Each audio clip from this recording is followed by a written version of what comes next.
ആരോഗ്യത്തോടെ ഇരിക്കാം. മികച്ച പരിചരണം ഞങ്ങളുടെ ഉറപ്പ്. Shoranur medical trust, Shoranur. പട്ടാമ്പി കൂറ്റനാട് റോഡിലെ വലിയ കുഴികളിൽ വാഹനാപകടവും പതിവായി. പട്ടാമ്പി പാലത്തിന് മുകളിലെ തകർന്ന പ്രദേശം അറ്റകുറ്റപ്പണി നടത്താനും നടപടിയായില്ല. റോഡ് അറ്റകുറ്റപ്പണി നടത്താൻ ആളുകൾ മരണപ്പെടണോ എന്ന ചോദ്യമാണ് വീണ്ടും ഉയരുന്നത്.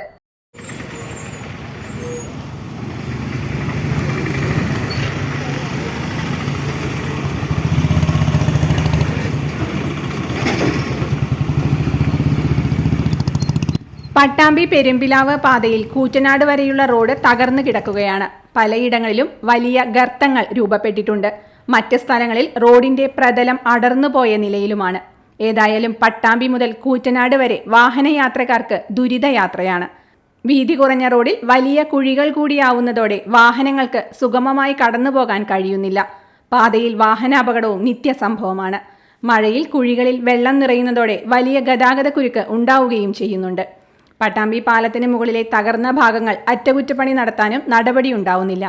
മഴ മാറിയാൽ അറ്റകുറ്റപ്പണി നടത്തുമെന്ന അധികൃതരുടെ സ്ഥിരം പല്ലവിയല്ലാതെ കുഴികൾ അടയ്ക്കാനോ അറ്റകുറ്റപ്പണി നടത്താനോ അധികൃതർ തയ്യാറാവുന്നില്ലെന്നാണ് ആക്ഷേപം.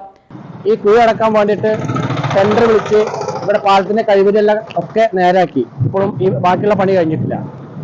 കഴിഞ്ഞ മാസം നമ്മളൊരു സുഹൃത്ത് മരണപ്പെട്ടു, പട്ടാമ്പിയിൽ കുഴി ചാടിയിട്ട്.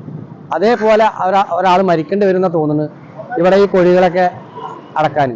Pattambi road, Guruvayur road, Thrithala road, എല്ലാ റോഡും തകർന്നിരിക്കുന്നു. ഒരൊറ്റ റോഡ് യാത്രക്ക് നല്ല ഗുണമായിട്ട് പോകുന്ന ഒരു റോഡുമില്ല. പട്ടാമ്പിയിലെ കുഴിയിൽ വീണ് ബൈക്ക് യാത്രക്കാർ മരിച്ചതിന് പുറകെ റോഡിലെ കുഴിയടച്ച പശ്ചാത്തലത്തിൽ കുഴിയിൽ വീണ ആളുകൾ മരിച്ചാലേ അറ്റകുറ്റപ്പണി നടത്തുകയുള്ളോ എന്നാണ് ജനങ്ങൾ ചോദിക്കുന്നത്.